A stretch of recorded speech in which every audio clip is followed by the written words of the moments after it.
Welcome back to Wealth of Words. It's great to be back. This is the show where we crack open a book. If any of the wisdom spills out. Right. Hopefully without making too much of a mess. You know, I like that analogy. So this week we've got... A big one. Yeah, The Warren Buffett Way. By Robert G. Hagstrom. So we're going to be diving into the mind of the Oracle of Omaha. The Oracle of Omaha. What do you think? You know, when you think about Warren Buffett, you think about this incredible investor who has this long-term perspective and thinks about stocks as pieces of businesses. So he's not thinking about, like, what's the stock going to do tomorrow? No, not at all. Or next week. He's thinking about the next 10 years or 20 years. The decades. Decades. What's this company going to Exactly. do? It's almost like he wants to be a partner in the business. He wants to put his feet up on the CEO's desk. Maybe not that literally. Not literally, no. But really understand the company, the products, people who are running it, the management team, and the competitive landscape. Everything. Yeah. That's very different from what I think most people think about when they think about buying stocks. Buying stocks, yeah. You know, it's funny that you should say that. Oh, really? Because that brings us to another key idea that Hagstrom talks about in the book. And that is? Focus investing. Focus investing. Now, you might think that goes against the whole idea of diversification, right? Don't put all your eggs in one basket. Right. Isn't that what we're always told? But Buffett believes that if you spread yourself too thin, you can't possibly understand all those businesses deeply enough. To really know what you're... To make really informed decisions. Buying, yeah. It's like trying to be a brain surgeon and a rocket scientist at the same time. Right. You might be okay at both. You're a jack of all trades, master of none. Yeah. But you'll never be truly great at either one. I like that analogy. So focus investing is basically saying... Find a really strong basket and just fill that one up. Yeah. With the things that you really understand. Okay, but how do you... You believe it. How do you determine what that is? How do you know? That's where the concept of intrinsic value comes in. Oh, interesting. It's like looking beyond the price tag and figuring out what the company is truly worth. Like what it's actually worth, as opposed to what the market is saying it's worth. What people are saying it's worth. So you're looking at its future earnings potential, its assets, its brand power, all of those things. And that helps you determine whether it's a good company to... A good business to invest in. Right. But how do you... At the right price. Calculate intrinsic value? That sounds like... It is complex. It's a very complicated equation. Yeah. There are definitely tools and methods you can use. There are books and websites that break it down. And even financial advisors who specialize in this kind of analysis. So if our listeners are like, okay, I get this idea, but... How do I put it into practice? Yeah. Is there like a... One good starting point is... A starting point? To learn about discounted cash flow analysis. Discounted cash flow analysis. Yeah. We should probably do a whole episode on that. That's a great idea. But it's basically a way to estimate the present value of a company's future cash flows. And there are plenty of resources online that can help you understand it. You can even find free calculators. They'll do all to do the calculations for you. Okay. So we've invest in businesses, not stocks. Invest in businesses, not stocks. Focus investing. Intrinsic value. Intrinsic value. Anything else we need to add to our... There's one more... shopping list? Yeah, one more crucial ingredient. Patience. Patience. And I'm not talking about the waiting for the microwave to beep kind of patience. I will. I'm talking about decades-long, unwavering commitment to your investments. That's a long time. It is. So we're talking like grab a comfy chair and just wait it out. Because Buffett understands the power of compound growth. It's like that old saying, the best time to plant a tree was 20 years ago. The second best time is today. I love that. You know. So even if you're not seeing those little green arrows going up every day. You just need to trust that the tree is growing underground. Trust the process. Just the process, exactly. And this long-term perspective. This crucial. Really helps you ride out those inevitable market fluctuations, because we all know the market. It goes up, it goes down. It can be a little crazy. Yeah. But a well-chosen company. Well, just keep growing steadily over time. So for all our listeners out there who are used to checking their portfolios. Every 5 minutes. Yeah, every 5 minutes. Maybe it's time to put down the phone. Yeah. Go for a walk in the woods. Take some deep breaths. Take a cue from those trees and just be. Be. Oh, I love that. But even Warren Buffett. He doesn't just throw darts at a board and hope for the best. He doesn't just pick stocks randomly. He has another key principle. That helps him mitigate risk. What is it? It's called margin of safety. Margin of safety. Now, that sounds like a concept they teach at driving school. Well, it's not that far off. Is it? Think of it like this. You're driving on a winding mountain road, and there's no guardrail. Oh. You're going to be a lot more cautious, Yeah. right? Yeah, I'd be driving very slowly, You'll slow down, very carefully. stay extra alert, maybe even honk your horn around those blind curves. Right. You don't want to go over the edge. Don't drive your portfolio off a cliff. Exactly. Yeah. You want to build in a buffer zone, Uh-huh. a cushion, Okay. to protect yourself Yeah. in case things don't go exactly as planned. So how does this actually work in investing? Well, let's say you've done your research Okay. and you've determined that a company is intrinsically worth $50 per share. $50 per share. But because you're a savvy Buffett disciple, I try to be. you're not going to jump in and buy it at that price. Right. You're going to wait until it's trading at a significant discount. Maybe $30 or even $25 per share. So you're getting it on sale. Getting a bargain. Yeah. And that discount, that difference between the intrinsic value and the price you pay, Yeah. is your margin of safety. Is the margin of safety. Your buffer. Okay.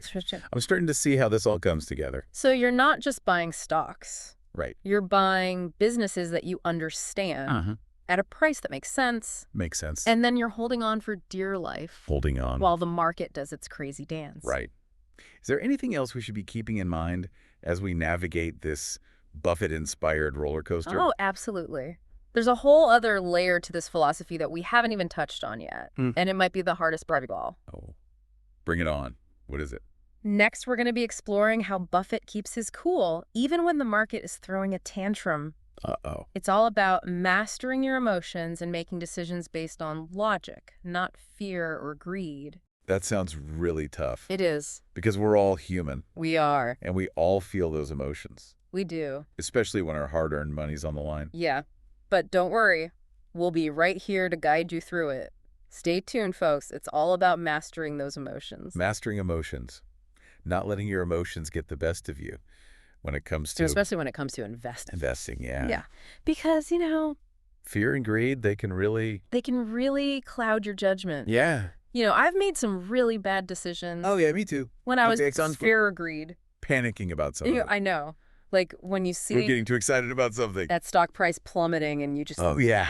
Or you see everything going up and you just want to jump on the bandwagon. Yes.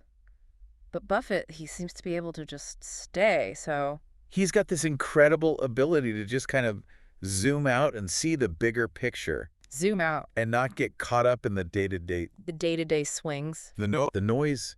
So how do we do that? How do we become more like? Well, one of the keys is to develop a really solid set of investment principles. Okay. And stick to them no matter what. Like rules to live by. Like your investing constitution. Your investing constitution. Yeah. Exactly. Something like that. And one of the cornerstones of Buffett's constitution Yes. is rationality. Rationality. He doesn't let emotions Fear and greed. cloud his judgment. So he's thinking logically, not emotionally. Exactly. Okay. And how do we learn to think more rationally about? I mean, you think about, a classic example, the dot-com bubble. Oh, the dot-com bubble? Everybody was going crazy for tech stocks. It was like the Wild West of the internet. It was a frenzy. Everybody thought they were going to get rich quick. Yeah, and a lot of people did. For a little while. For a little while. Until they didn't. But then The bubble burst. the bubble burst and a lot of people lost a lot of money. But Buffett stayed away. He stayed away. He did not get caught up in that. He saw it as a speculative frenzy. Right. He didn't understand the underlying businesses, and he wasn't comfortable investing in something that he didn't understand. That's a good lesson for all of us. Well, stick to what you know. Stick to what you know. Invest in what you understand. Exactly. But that's easier said than done sometimes. It is. Because the market can be so... It can be very tempting. Yeah. Get caught up in the hype. To chase those. Especially when you see everyone else making money. Right?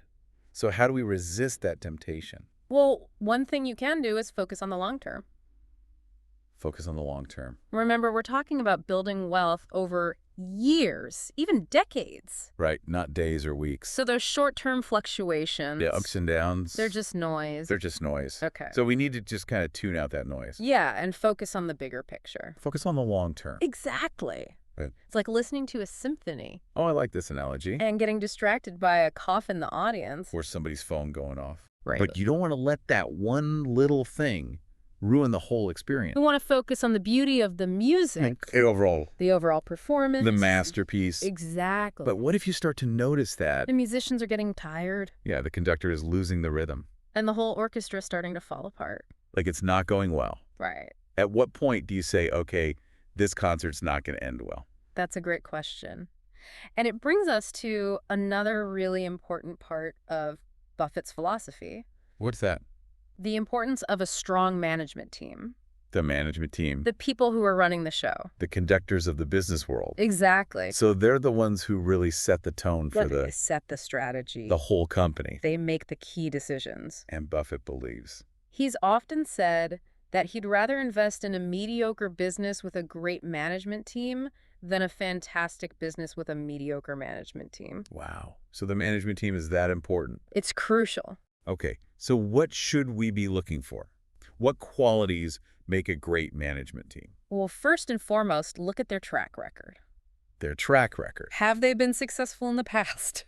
So, like, what have they done? What have they accomplished? Have they created value for shareholders? So they've got to have a history of success. You want to see a consistent pattern of good decision-making. But what about those leaders who might have a great track record, but they're known for being, Difficult to work with. yeah, kind of like a little bit tyrannical. Yeah, like a dictator. Yeah, you want leaders who are not only competent, but also ethical. So integrity is important. Integrity is huge. Okay.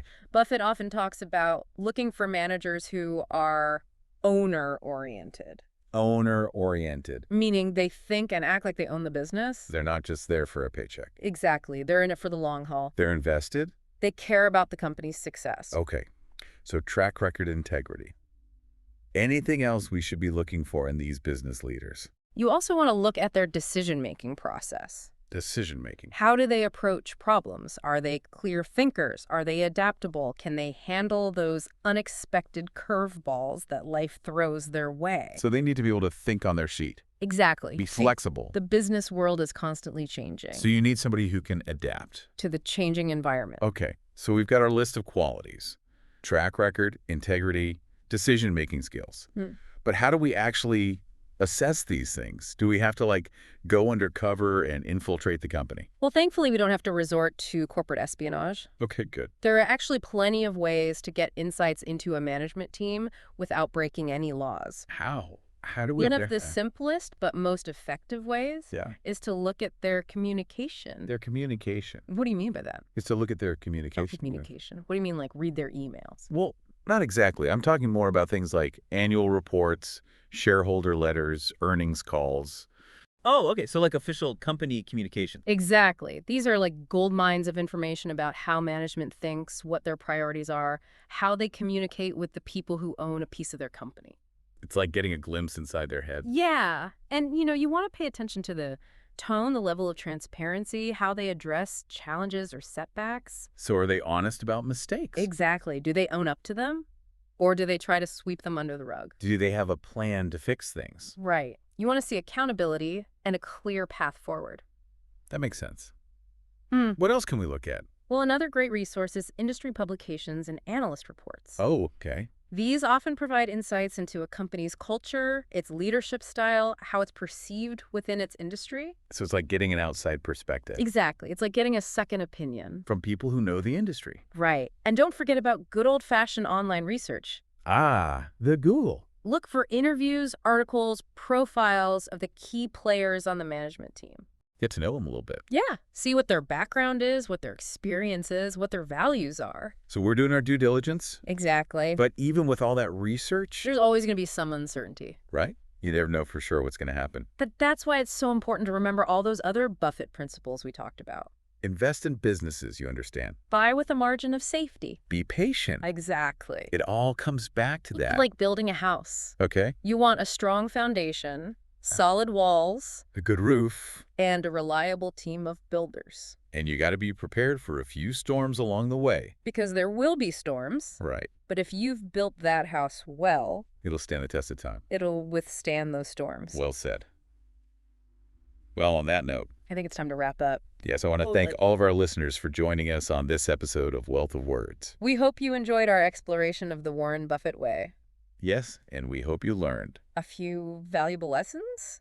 about investing. And about life. And remember, The journey of learning doesn't end here. keep exploring, keep questioning, keep those pages turning. And who knows? Maybe one day, You'll be sharing your own investment wisdom. on Wealth of Words. Until next time. Keep those minds churning. Good night, everybody. Good night.